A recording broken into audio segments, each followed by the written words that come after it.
das 11. ist. Denn das 11. Gebot gebietet zu leben, als wartet morgen der Tod. Morgen schon der Tod. Ja, das 11. Gebot gebietet zu lieben und zu verglühen, Flammenlichterloh. Ja, so steht's im 11. Gebot.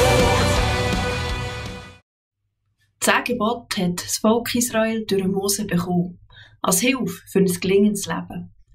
Der Prophet Micha ist noch ein bisschen weitergegangen. Du sollst Gottes Wort halten und Liebe üben und demütig sein vor deinem Gott.